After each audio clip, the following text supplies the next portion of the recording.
Bonjour, c'est Ursule encore. On est le 24 octobre 2023. Alors, je viens sur la trompette aujourd'hui encore et je viens proclamer le retour de notre Seigneur Jésus-Christ. Amen et alléluia, soyons tous bénis. Soyons remplis de sa joie. Amen. Nourrir ses pensées de ce qui est pur. Amen. Nourrir ses pensées de ce qui est pur.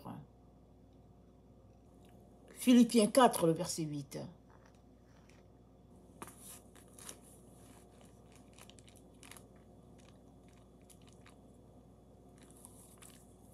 Philippiens 4, le verset 8. Au reste, frères, que tout ce qui est vrai, tout ce qui est honorable, tout ce qui est juste, tout ce qui est pur, tout ce qui est aimable, tout ce qui mérite l'approbation, ce qui est vertueux et digne de louange, soit l'objet de vos pensées. Ça, c'est Philippiens 4, verset 8. Et je lis maintenant Philippiens 4, le verset 1. C'est pourquoi, mes bien-aimés et très chers frères, vous qui êtes ma joie et ma couronne, demeurez ainsi fermes dans le Seigneur, mes bien-aimés. Donc, Paul nous exhorte à demeurer fermes dans le Seigneur. Et chacun peut demeurer ferme dans le Seigneur si et seulement si il garde ses pensées dans le Seigneur. Comme on l'a vu dans la vidéo d'hier, ce sont nos pensées qui nous dirigent. Nos yeux, c'est la lumière de notre corps. Si tu as des problèmes de vision, c'est compliqué de t'orienter dans la vie de tous les jours. Ainsi, tes pensées fonctionnent comme les yeux fonctionnent, pour ce qui est de ton âme. Avant de concevoir une chaise, elle a d'abord été pensée par quelqu'un. Et après, elle a été dessinée. Et après, elle a été fabriquée. Et après, elle a été mise sur le marché. Donc, la pensée, c'est la base. Tout part de la pensée. Alors, la pensée nous vient de Dieu ou bien nous vient du monde, selon comment nous avons choisi de marcher. Et toute pensée vient et nous dirige. Il y a des pensées qu'on jette tout de suite, on dit « Oh non, elles ne sont pas bonnes ». Pourquoi? Parce qu'on a fait un tri rapido en nous et puis on s'est rendu compte que ce n'est pas bien, cette pensée. Comme quand Jésus-Christ parlait avec Pierre. Jésus-Christ leur a dit que le temps était venu pour lui d'aller à la croix. Pierre lui a dit « Ne plaise au Seigneur ». Jésus-Christ lui a dit « Arrière de moi, Satan ». Pierre n'était pas Satan, mais Satan était en train de passer par Pierre pour dissuader Jésus-Christ d'accomplir sa mission. Parce que Pierre n'avait pas connecté à ce que Jésus-Christ était venu faire. Il était content d'avoir son sauveur, son Seigneur. Il était content du fait qu'ils auraient la vie éternelle. Ils étaient vraiment contents. Mais ils ne réalisaient pas que Jésus-Christ devait passer par des moments difficiles pour pouvoir accoucher sa mission sur la terre. Et pour ne pas garder la pensée de Pierre et bâtir là-dessus, Jésus-Christ a dit arrière, arrière. Et le texte de notre frère Paul nous connecte très bien à ce que nous sommes appelés à faire à tous les jours.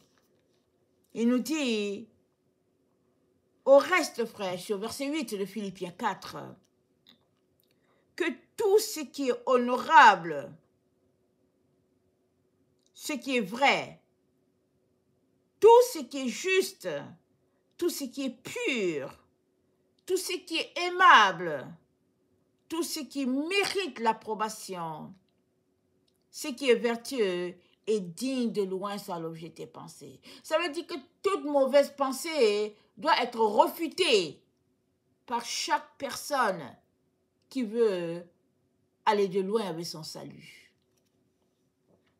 Tu ne peux pas donner ta vie à Jésus-Christ et continuer de penser comme tu pensais. Voilà pourquoi, dans Romains 12, notre frère nous parle encore, il nous dit, dans Romains 12, il nous dit, attendez, je vais lire le passage, le texte que nous connaissons très bien. L'apôtre Paul nous dit, ne vous conformez pas au siècle présent, mais soyez transformés par le renouvellement de l'intelligence. Notre intelligence est ce qui nous met en contact, n'est-ce pas, avec notre monde, avec notre environnement, et puis avec le spirituel. Alors, c'est dit que notre intelligence doit être renouvelée par rapport à comment nous pensons. Si hier, tu pensais que c'était une bonne chose de se moquer de quelqu'un, aujourd'hui, Jésus-Christ te dit que ce n'est pas une bonne chose. Et ce qui te reste à faire, c'est de refuter toute pensée de moquerie.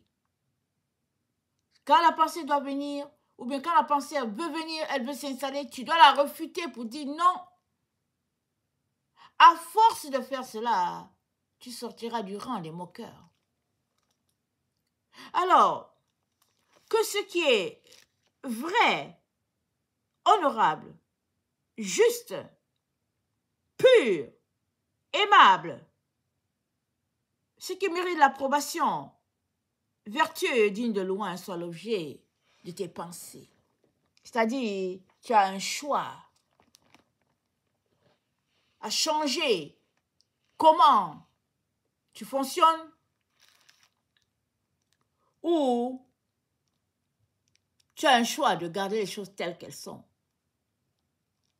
La clé est dans tes mains. La clé est dans tes mains de changer ton pattern ou bien de le garder tel.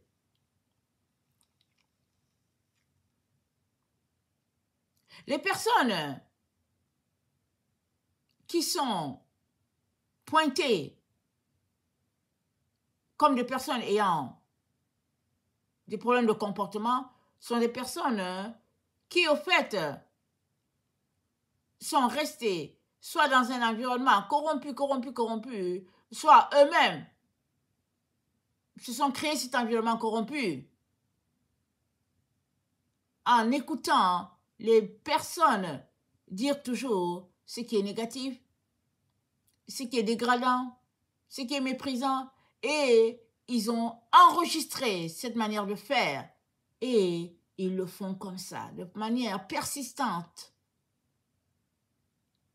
Il suffit que ces personnes-là donnent leur vie au Seigneur et décident de ne plus marcher comme ils marchaient par le passé et leur vie est transformée, elle change.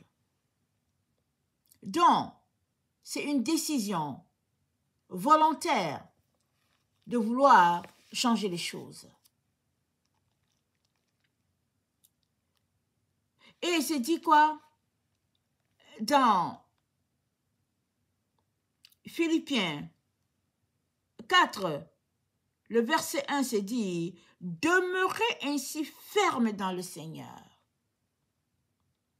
Demeurer, c'est quoi? C'est habiter, se faire son logis à cet endroit que le Seigneur attend pour nous. C'est-à-dire faire son logis dans le Seigneur, habiter là dans Jésus.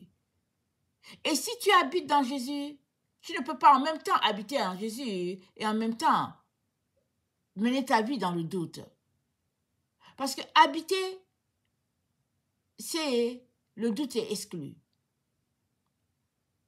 Et Dieu le Père nous invite à demeurer fermes dans notre quotidien, dans notre foi, dans tout ce que nous faisons. Et cette fermeté est acquise par nos pensées, évidemment, qu'on garde fixe à Dieu. Alors, nous sommes dans les temps où tout autour de nous, c'est prôné un autre esprit, une autre image, c'est l'époque, et voilà, on sait ce que c'est notre époque. Dans 2 Timothée 3, le verset 1, c'est relaté l'époque dans laquelle nous nous trouvons. C'est dit de cette époque, sache que dans les derniers temps, dans les derniers jours, 2 Timothée 3, 2 Timothée 2, le verset 3. Attendez, qu'est-ce que je raconte? 2 Timothée 3, le verset 1. Sache que dans les derniers jours, il y aura des temps difficiles. Car les hommes seront égoïstes, amis de l'argent, fanfarons, hautains, blasphémateurs, rebelles à leurs parents, ingrats, irréligieux, insensibles, déloyaux, calomniateurs, intempérants, cruels, ennemis des gens de bien, traîtres, emportés d'orgueil, enflés d'orgueil, traîtres, emportés, enflés d'orgueil, aimant le plaisir plus que Dieu, ayant l'apparence de la piété, mais reniant ce qui en fait la force, éloigne-toi de ces gens-là. Pourquoi? Ils vont te contaminer par leurs pensées. Parce que la pensée, elle est contagieuse. Elle est contagieuse. Tu peux l'hériter de telle personne. Et ceux qui ont des idoles, ceux qui ont des stars préférées, comment on appelle ça, voilà, des acteurs préférés, souvent, hein, ils imitent leurs acteurs. Ils font tout comme leurs acteurs. Comme une copie, là. Et c'est pour vous donner une idée d'une personne qui est, au fait, en train de ressasser les mêmes choses à tous les jours, ce que cette personne deviendra plus tard. Et on est dans le temps où les gens aiment l'argent, ils sont fanfarons, ils blasphèment, ils aiment les comédies, ils aiment jouer, s'amuser, et puis être vraiment de tous les vices possibles. C'est le temps dans lequel nous sommes. Mais toi, Dieu te dit, sois ferme dans le Seigneur, demeure dans le Seigneur. Donc, tout revient à ce que tu décides de faire les choses d'une manière et tu tournes le dos à l'autre façon de faire de notre temps. Et tu continueras d'avancer dans le Seigneur. Alors que ceux qui auront embrassé la voie de notre époque, la voie de notre monde, ils vont tout simplement aller dans une relation qui se dégrade avec l'esprit de notre temps. Donc l'esprit du temps dans lequel nous sommes, l'apôtre Jean en a parlé, c'est l'esprit de l'antéchrist. C'est un esprit qui oppose l'esprit de Christ. Et toi, pour ne pas te trouver emporté par ce vent, tu dois demeurer dans le Seigneur, c'est-à-dire te nourrir de ce qui est vrai, qui est agréable, qui est vertueux, digne de louange. Voilà comment tu dois te comporter à tous les jours. Amen. Et non seulement la pensée, elle est contagieuse, mais aussi la pensée reflète la personne. On l'a déjà vu hier et dans Proverbe 23, au verset 6 à 7, voilà ce qui est dit. Proverbe 23, le verset 6 à 7. Ne mange pas le pain de celui dont le regard est malveillant et ne convoite pas ses friandises, car il est comme les pensées de son âme. Tu es comme les pensées de ton âme. Chaque personne reflète ce qu'il y a dans son âme. Chaque personne. Chaque personne. Si dans ton âme, ton désir, c'est la pureté, la vérité, la lumière, tu es exactement comme ce qu'il y a dans ton âme. Si dans ton âme, c'est l'hypocrisie, tu es exactement ce qui est dans ton âme. Tu ne peux pas cacher ce dans quoi ton âme est assis. Tu ne peux pas. Ton âme soupire à des choses malsaines, ben tu es comme ton âme. À moins que tu ramènes ton âme sur le chemin de la droiture, de la vérité, alors tu es comme ton âme. Et si tu n'aimes pas l'image que ton âme te renvoie, alors décide de changer les choses pour ne pas laisser place à ce qui est mauvais, de s'installer, de prendre racine.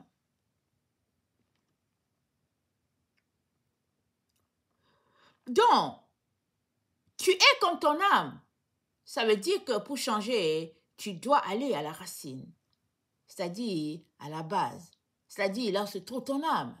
On a déjà vu hier que dans l'âme, il y a l'âme, on retrouve beaucoup de choses dans l'âme, entre autres l'intelligence, la pensée, la volonté, les émotions, tout est là. Donc, tu es comme la pensée de ton âme, tu reflètes ton âme pour donc changer. Parce que tu t'es rendu compte que ton âme avait des pensées qui n'étaient pas bonnes. Tu as besoin d'aller à la racine et décider de changer ce qui doit être changé. Et Dieu t'aidera. Alors, dans le texte de 2 Timothée 3, le verset 1 à 5, on voit que le texte nous renvoie à une culture où l'homme est Dieu. Parce qu'il sera blasphémateur, ami de l'argent, fanfaron, dénigrant Dieu, et tout ça. Ça, c'est la société dans laquelle nous sommes. L'être humain est devenu son propre Dieu. Mais pour celui-là qui veut demeurer en Christ, c'est la personne qui, au fait, a dit que Christ règne sur moi. Il est mon Seigneur, il est mon Dieu, qu'il règne sur moi. Et moi, je reste tout petit. C'est un peu ça, le résumé de la vie de celui-là qui veut marcher selon Dieu. Et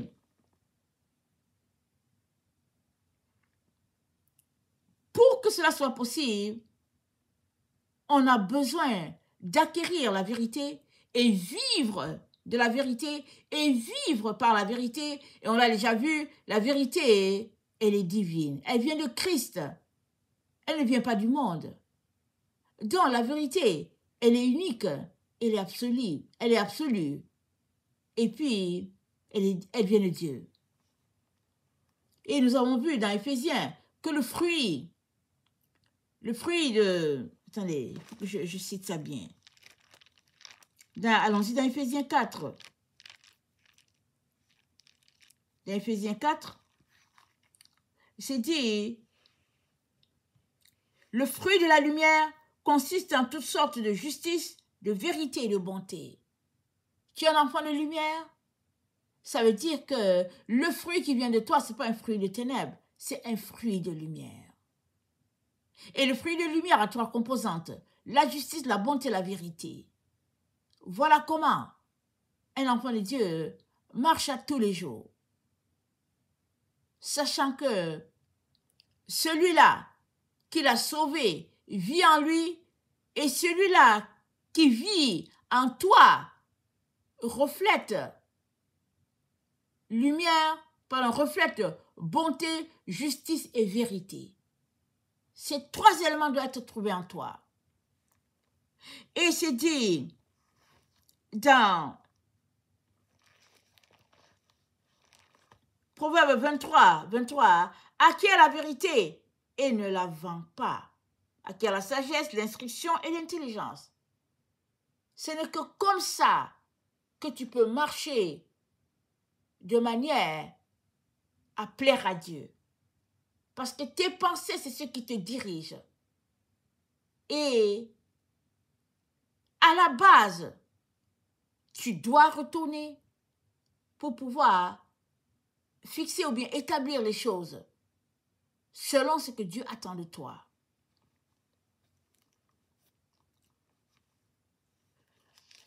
Et dans Proverbe 27,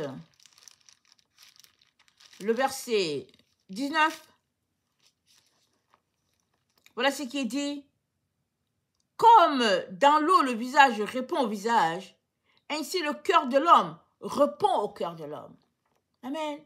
Ton cœur te répond. Ton cœur, ça dit, ton cœur reflète qui tu es. Autant tu regardes ton visage et puis tu as une idée de qui tu es, c'est pareil comme ça. Le reflet dans tes actions au quotidien. Et si ce qui te revient de toi ne te plaît pas, c'est-à-dire que si le reflet qui t'est renvoyé ne te plaît pas, alors décide de changer les choses. Ne laisse pas les choses comme ça en se disant que oui, Dieu va comprendre, on va faire comment, et puis non, choisis de changer.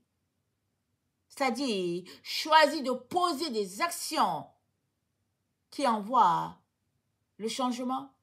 C'est-à-dire, l'action mauvaise va reculer et ce qui est bien, vertueux, digne de louange, va envoyer tout ton être. Parce que tu auras fixé une limite à la méchanceté, tu auras fixé une limite aux ténèbres. Amen.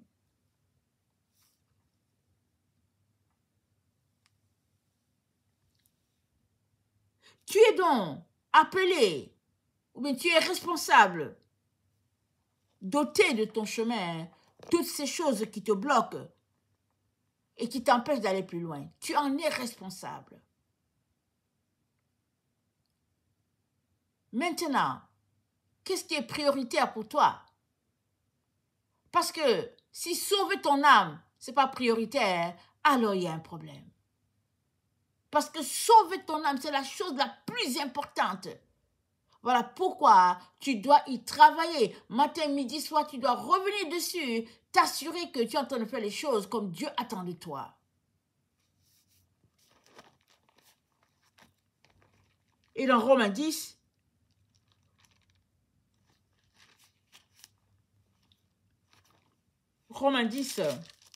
le verset 9,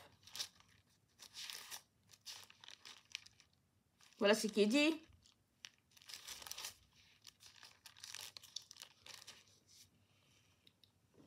Si tu confesses de ta bouche le Seigneur Jésus, et si tu crois dans ton cœur que Dieu l'a ressuscité des morts, tu seras sauvé. Car c'est en croyant du cœur qu'on parvient à la justice, et c'est en confessant de la bouche qu'on parvient au salut, selon ce que dit l'Écriture. Quiconque croit en lui ne sera point confus. Il n'y a aucune différence, en effet, entre le juif et le grec, puisqu'ils ont tous un même Seigneur, qui est riche pour tous ceux qui l'invoquent. Car quiconque invoquera le nom du Seigneur sera sauvé. Comment donc invoqueront-ils celui qu'ils n'ont pas cru? Et comment croiront-ils en celui qu'ils n'ont pas entendu parler? Comment en entendront-ils parler s'il n'y a personne qui prêche? Et comment y aura-t-il des prédicateurs s'ils ne sont pas envoyés? Selon qu'il est écrit, ils sont beaux les pieds de ceux qui annoncent la paix, de ceux qui annoncent de bonnes nouvelles. Mais tous n'ont pas obéi à la bonne nouvelle. Oui, Ésaïe dit-il, Seigneur, qui a cru à notre prédication? Ainsi, la foi vient de ce qu'on entend vient de la parole de Dieu. Mais je dis, n'ont-ils pas entendu? Au contraire, leur voix est allée par toute la terre et leur parole jusqu'aux extrémités du monde. Donc, la voix des messagers de Dieu crie depuis les temps anciens. Et Dieu est en train de récolter, en train de moissonner, en train de faire entrer la semence. Et en tant qu'enfant de Dieu, Tu as besoin de marcher loin de tout ce qui ne glorifie pas Dieu pour être un bon grain qui sera amassé dans le grenier de Dieu. Tu as besoin de cela. Ne néglige pas l'importance de tes pensées. C'est un point capital dans ta transformation. Tu ne peux pas en même temps admirer les œuvres de ce monde et en même temps admirer les œuvres de Dieu. C'est opposé, ces deux mondes, ils sont opposés. Ce que le monde appelle bonheur, c'est pas ça que Jésus-Christ appelle bonheur. Et tu as besoin d'acquérir la pensée de Christ et de marcher selon cette pensée. Tu seras pris pour fou, mais c'est le chemin. Qui est pris pour fou dans notre monde révèle que dans l'autre monde, il est avec Dieu. Mais si tu es pris pour quelqu'un de bien, de sale à ce monde, c'est que au monde de Dieu, tu es un insensé. C'est ça que Paul dit. Et toi, tu ne peux pas être insensé au monde de Dieu. Tu as besoin d'être reconnu comme son enfant. Alors, tu as besoin, là où tu es, de changer tes pensées, de les aligner à la gloire de Dieu et d'attendre devant lui jusqu'à ce que tout soit accompli. C'est ta responsabilité. Il n'y a que 24 heures dans la journée. Et dans les 24 heures, tu as peut-être 6 heures pour dormir.